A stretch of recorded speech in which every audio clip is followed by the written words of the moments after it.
இனி வீட்லயே பானிபூரி செய்யலாம் எல்லாரும். ஆச்சி பானிபூரி கிட்.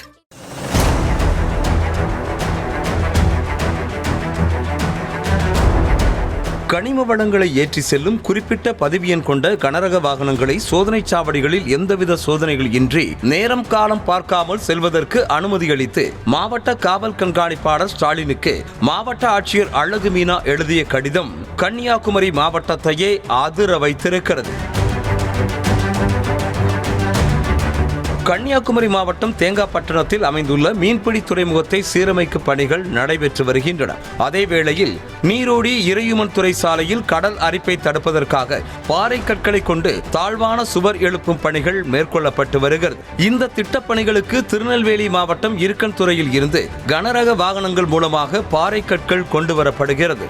சொற்ப எண்ணிக்கையிலான கனரக வாகனங்களில் மட்டுமே பாறை கற்கள் கொண்டு வரப்படுவதால் பணிகள் தாமதமாகுவதாகவும் கடல் கொந்தளிப்பு காலம் தொடங்குவதற்கு முன்பாக பணிகளை விரைந்து முடிக்க வேண்டும் என்பதற்காக கன்னியாகுமரி மாவட்ட ஆட்சியர் அழகு மீனா எஸ்பி ஸ்டாலினுக்கு கடிதம் எழுதியிருக்கிறார்.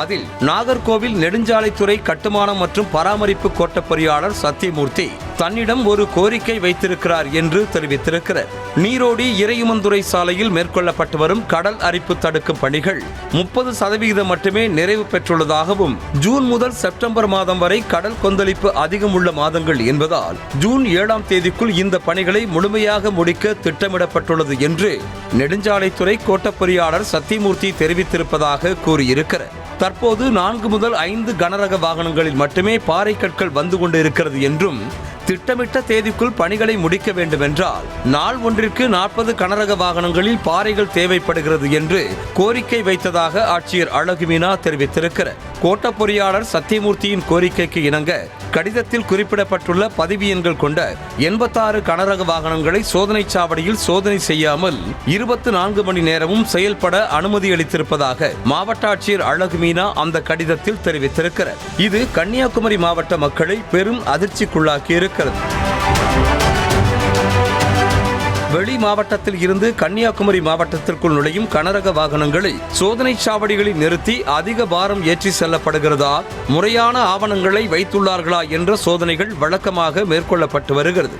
சோதனையின் போது விதிகளை மீறியிருப்பது தெரிய வந்தால் சம்பந்தப்பட்ட வாகனங்கள் மீது நடவடிக்கையும் எடுக்கப்பட்டு வருகிறது.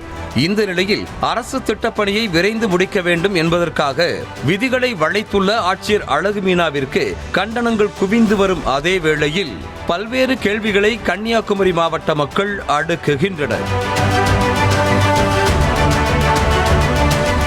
மாவட்ட ஆட்சியர் அழகு மீனா அனுமதி அளித்திருக்கும் 86 கனரக வாகனங்களும் விதிகளை மீறாது என்று எப்படி உத்தரவாதம் அளிக்கிறார் என்று கேட்கின்றனர். சோதனை சாவடியில் சோதனைகளை முடிக்க அதிக நேரம் ஆகிறது என்றால் அதை வேகப்படுத்துவதற்காக என்ன நடவடிக்கை எடுக்க வேண்டுமோ அதை எடுப்பதை விடுத்து 24 மணி நேரமும் கனிம வளத்தை எடுத்து செல்ல ஏன் உத்தரவிடுகிறார்?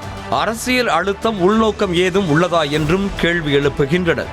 அதே போல குறிப்பிட்ட பதிவு எண் கொண்ட வாகனங்களுக்கு மட்டுமே விதிகளில் இருந்து விலக்கு கொடுத்திருக்கும் ஆட்சியர் அழகு மீனா ஒருவேளை ஒரே பதிவு எண்களை போலியாக பொருத்தி பல வாகனங்கள் இயக்கப்பட்டால் சோதனை செய்யாமல் அவற்றை எப்படி கண்டுபிடிக்க முடியும் என்றும் வினா எழுப்பப்படுகிறது. மாவட்ட ஆட்சியர் அழகு மீனா அனுமதி அளித்திருக்கும் 86 வாகனங்களில் 7 வாகனங்கள் கேரள பதிவெண்களை கொண்டுள்ளது. மாவட்ட ஆட்சியரின் இந்த நடவடிக்கை தமிழ்நாட்டு கனிம வளங்கள் கேரளாவிற்கு கடத்தி செல்வதற்கு அதிக வாய்ப்புகளை ஏற்படுத்தி தந்திருப்பதாகவும் அச்சம் தெரிவிக்கின்றனர். இனி வீட்லயே பானிபூரி செய்யலாம் எல்லாரும். ஆச்சி பானிபூரி கிட்.